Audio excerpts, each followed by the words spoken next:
Hello and welcome to Political Bazaar. The fourth phase of polling has started and is underway. To discuss this and more with me, I have Gaurav Choudhary, the Deputy Executive Editor. Thank you, Gaurav, for coming in. Yeah, morning. Just like we've done in the previous episodes during the first, second, and third phase, we will be discussing the main contours of what is happening on the fourth phase. Gaurav, 72 seats across 9 states. Compared to the earlier phases, this is the lesser number of seats, but by no stretch of imagination can we say they are unimportant. Many important seats are going. What are your initial takes on this? But in many ways, this is the slogovers probably would have started from this phase onwards. Particularly if you take, there are many bellwether states, bellwether seats that are going to polls. Take Mumbai South, for instance. Every time a candidate wins from Mumbai South, there is evidence empirically. It has been found out that more or less the party that candidate represents goes on to form the government in the center. So that we have seen it Murli Deora and also with the BJP. So the BJP this time is defending that seat. The BJP is defending their seats. Okay. The BJP is defending their seat. But important thing to notice here in Maharashtra, most of the seats are urban seats. And I think 13 seats are going to polls in Maharashtra in this phase, which will take care of the entire the Maharashtra elections will get over in this phase itself, which includes prestigious seats like Mumbai South, all the seats of Mumbai South, including Mumbai South and North. Mumbai South is important because this is the richest constituency in terms of net worth of people. One of 10 billionaires in India or millionaires in India actually stay here. It's a tiny constituency geographically, but it's extremely rich in terms of per capita income. But what, however, is a little perplexing is that people don't come out to vote in large numbers here. And it has, and even in 2008, when elections took place a few months after 26/11, the voter turnout was less than 50%. It remains to be seen whether this time around it's going to buck the trend and more people will turn out to vote. But for that we have to wait until 6 o'clock. Another important seat, vis-a-vis the candidate that's standing is Bihar. In Bihar, you have Begusarai, from where former JNU student leader and now CPI candidate Kanaya is standing.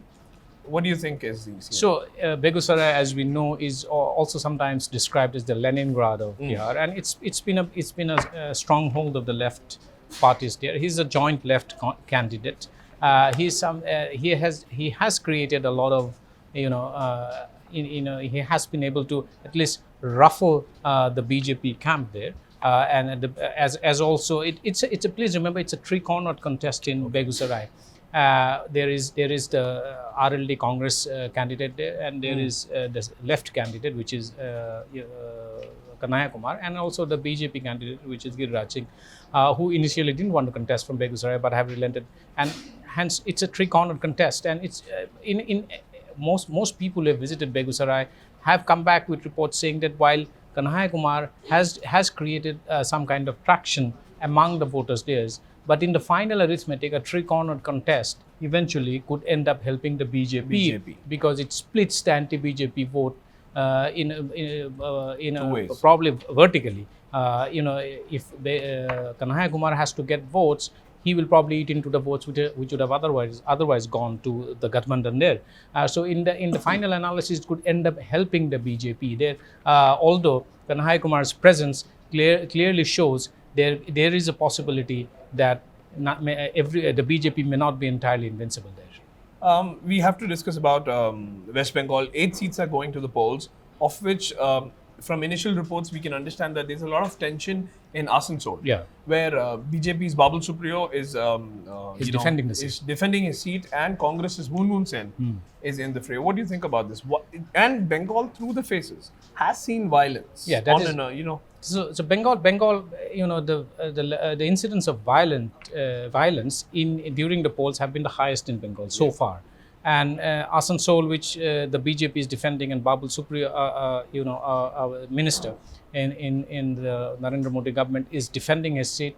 The incidents of violence that we have been seeing now, and that has been reported since polling started at 7 a.m. in the morning, is something that probably shows that the fault lines run very deep this time in West Bengal, and it's going to be a very, very close contest because the stakes are extremely high, both for the TMC, Okay. which are defending many seats in the state, and also for the BJP, which is trying to make significant gains from the state, probably which they're hoping that the gains made in West Bengal probably will help them offset losses somewhere else in the mainland.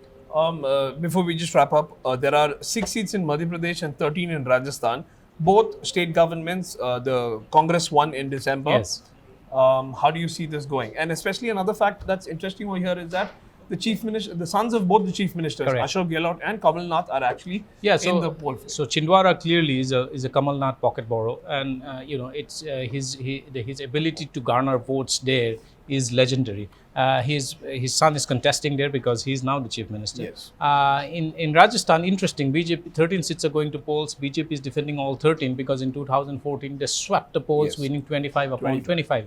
Importantly, we need to keep in mind to what extent the narrative about nationalism and national security actually turns out to be a big influencing factor in Rajasthan, because the Shekhawati region is going to polls in this phase. And Shekhawati region, please remember, a very high proportion of the families have their children, working for the armed forces. And nationalism and national security clearly finds a lot of resonance in this area. To what extent that's going to translate into votes, and we're probably able to help swing votes in favor of the BJP and help them retain the seats is something that the BJP would be hoping is going to work. So it's fair enough to speculate that the Pulwama incident and the recent national security debates that have happened will be playing top over here in Rajasthan. At least in Rajasthan, in the Shekhawati region, yes, one would be expecting that the national security will become a big issue, electoral issue there. All right. It's interesting. 72 seats are going to the polls. We'll give you the poll percentage, all the developments through it in a later episode in the day. Till then, for all live updates, stay tuned to moneycontrol.com.